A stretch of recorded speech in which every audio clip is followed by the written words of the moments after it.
to Nacha Strike for Carrier Assault to see what our players have in store. The players behind us are gearing up. They are ready to go. They're ready for war. We're ready to bring it. So let's jump into the action here. Now, let us revisit Nacha again, and of course, revisit Carrier Assault. Carrier Assault, for those of you guys who may be joining us here, midway through the stream, it's basically the reimagining of Battlefield 2142's Titan mode, except this time, instead of giant, aerial vehicles in the sky, it's carriers. It's grounded within the reality that is Battlefield. Even though I won't lie, if you did want to bring back with the giant area, I'm down with it. You down with it? Okay. I'm down with it. I'll keep it in mind. Thank you, Dennis. So, all right, Carrier Assault. I spoke to David and you about this earlier, about why you're going to do this now, why make this happen now. I guess since you've put it out there, how has people must have been going crazy about this, yes. Right? I mean, it's Titan mode, it's back. That must have been a great thing to see for you. Yeah, I think the best feeling was that we saw it before we started working on it. We saw the Reddit comments, we saw the battle log comments of people really wanting Titan mode in BF4. Yeah. And so when we decided that that's what we're doing, I think that was the greatest feeling. And just when we announced it, and we got a lot of tweets about it, really grateful. And people were really excited for it. So hopefully they'll like it. Now, this is basically the lay of the land here. As you can see, you have the CN base over here, the Chinese carrier, those the are US carrier, right? And like you said before, Dennis, it operates in a mixed variety. Sure. Right? It's a little bit of conquest, a little bit of rush, all out destruction. Right. So now, is that pretty much how it was in the original one? For those who may not be familiar with it, is it like just I guess picture perfect there? Yeah, pretty much. Like we knew that the carrier was going to have a limited space. It's going to be tight, close quarters, sort of shotgun friendly, and so that's what we wanted to make. So it's going to be. Once you get in there inside the carrier, it's pretty tight, it's pretty packed. There's quite a few flanking routes, but there's still, when you get into the engine room, the final area, there's only one entrance. So if you have a good defensive squad, they might just be able to lock down the tunnel, we're not letting people in there, But the good thing is that in Carrier Assault, you're actually able to win the game without blowing up the central generator, the engine room. So you can actually just win it by controlling all the points on the map, because the missiles will continue to fire even though the carrier has been opened. Okay. So that will bring down the health of the carrier down to 0, and then that will destroy it the same way as if you were to infiltrate it and blow it up from inside. Okay. So it's really multiple ways of winning. Yeah, that's right. So, were you a little worried when you were designing this? Were you worried that maybe players are just going to opt to play the Conquest game and not concern themselves too much with pushing into the carrier? Yeah. Or was that just a... that's what Titan mode was all about, right? So even if I'm concerned that you sort of have to stick true to the lore, that's what it is. But at the same time, with a good commander, and even if it's a tight game, you'll be... Oh, what's going on here? There we go. So even if it's a tight game, there's going to be, you'll be able to attack the enemy carrier, but at the same time you have to defend your own, and then you have all the control points. So really there's at least 7 objectives on the map. So you need, if you're able to score a skilled and tactical commander, that's going to help. Because he's able to divide up the squads, put certain people on defense, certain people on offense, certain people, control the flanks, maintain the missile embargo on the enemy carrier. So there's a lot of nuances, a lot of different levels that you sort of have to take into account if you're a commander in Carrier Assault. Now, Carrier Assault works for all 4 maps in Naval Strike. Yep. What is I guess, some of your personal challenges when you were designing it? Because we just saw Operation Mortar, and we just saw how that played out. But do you feel that just Carrier Assault, the way that you envisioned it, that it definitely came to fruition that way? It's the way everything's positioned, the way the players can push the lines of sights, all that stuff kind of just all formed together when you were told, all right, we're going to do Carrier Assault, and you're like, oh my God, okay, we'll figure this one out. And then you did it, and seeing the finished product definitely has to be rewarding. You have to we've made a lot of maps over the years, and you look at the type of different maps that people enjoy playing, and you sort of see if you can take some inspiration from some of those, like Operation Locker, for example, Operation Metro.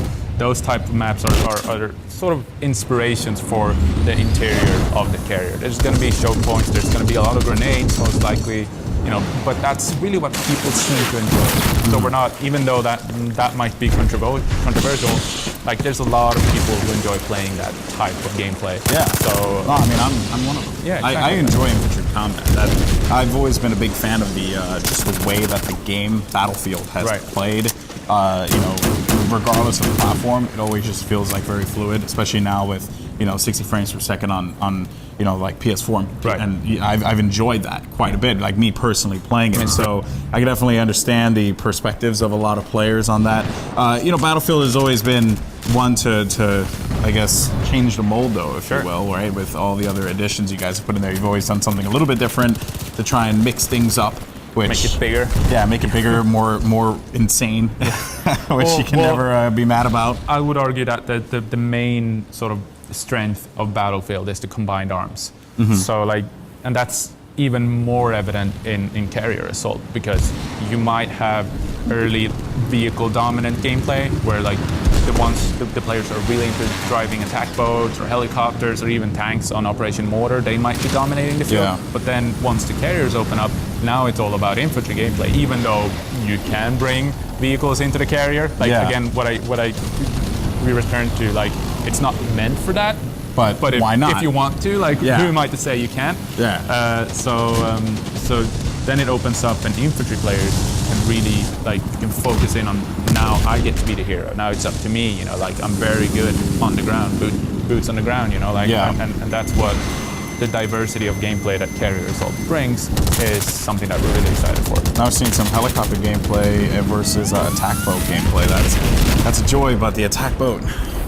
GG. GG, man. It takes it. And that's funny because Nansha Strike, the map we're looking at right now, is really our celebration to the rib boat, which might seem weird, but traditionally in Battlefield 4, the attack boat is usually like the vehicle that dominates the water. But on this one, because the waves are kicking up, the evolution event on this one is like the wind. The wind kicks up, you'll notice that in the trees, in the palm trees, and then like the sounds and everything. But more importantly, the waves. And that was the feedback we got from players playing the original BS4 was that they really loved the waves on Paracel Storm. So we had to make sure that we bring that back, you know. Okay, so it's like it's a little bit of mixing in the old with the new, right? Sure, bringing back those aspects of certain maps people enjoy. We didn't want to make it like a storm the way that Parasol Storm has it, so we're focusing in on the wind, but the waves sort of function in the same way, sort of like a dynamic desert on water, like you go up and down. Like of course, and then you know you put into hovercraft exactly whole business, you know. Now they're able to get on land and then you're just adding so many new aspects to a game and just, you know, making it fresh, which I think is great, you know, for sure. Especially looking at this new DLC. I mean, people want something new, and you guys are. I believe you guys are certainly giving it to them with Carrier Assault. I mean, with Carrier Assault in itself, for me, it's just enough fun because I'm a big fan of Obliteration just because of how fast-paced it is, and you know, and I love Conquest. It's fun, but I kind of just like that concept of just merging the two of, you know, well, not Obliteration, but just the fast-paced gameplay that Rush and Obliteration can provide. Sure. I really enjoy that aspect of it. So kudos to you, my friend. Appreciate Kudos it. for you for hitting the nail on the head. It's all on a team one. effort, of course. No, just you. No, I'm just messing. So what we saw earlier was like a lot of infantry combat taking place on those 3 middle islands that you have there. So that's really where we block off with the bridges, as you can see. We're not showing it right now. There we are. Yeah. So the bridges are actually blocking off the attack boats from going in here.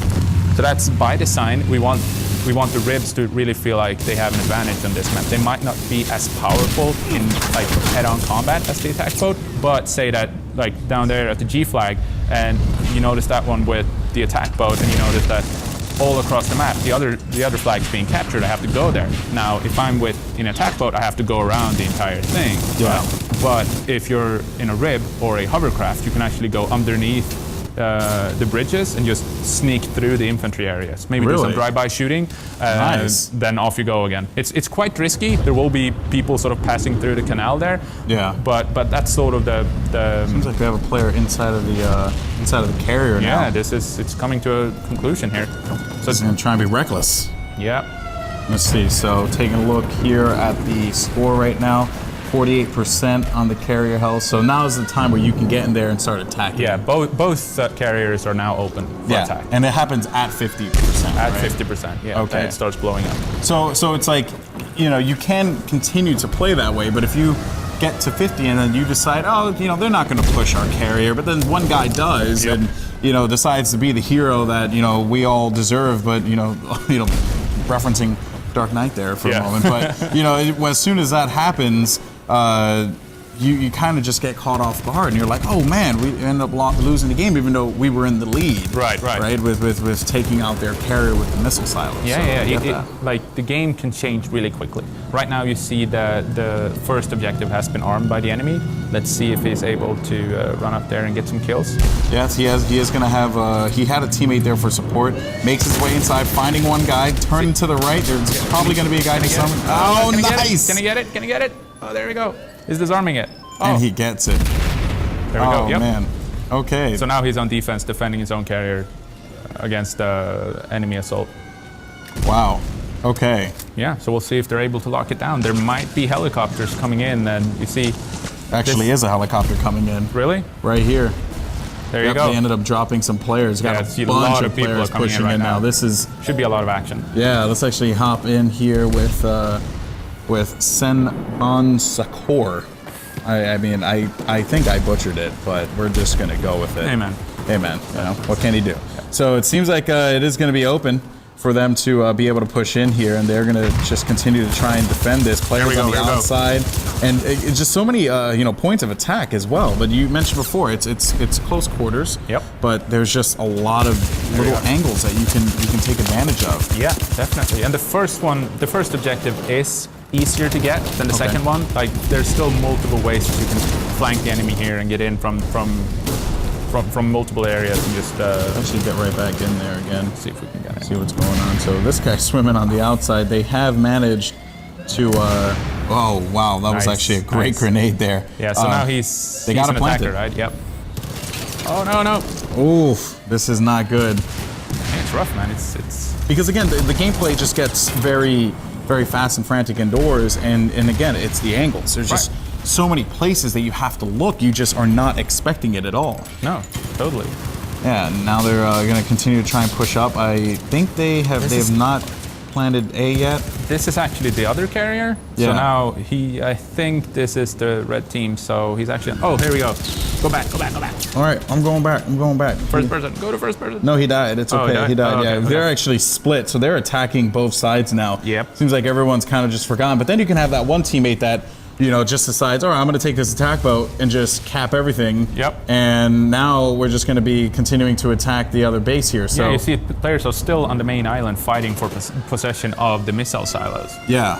And now this is when things really start to get interesting because you're split. Like the communication at this point, you're on two opposite sides, attacking and defending. Yep. You can try and push them out as best as you can, but you truly never will be, especially with squad spawns and all that stuff, right? Yep. That definitely plays a big factor in this. So you got to try and stay alive as best as you possibly can, especially if you're the last member in your squad. Totally. Yeah, this is the final engine room area where the final objective is. And it's actually being armed right now. Let's see if they're able to win the game right here. Yeah, they're going to continue to hold this one down, I think, in just a little bit.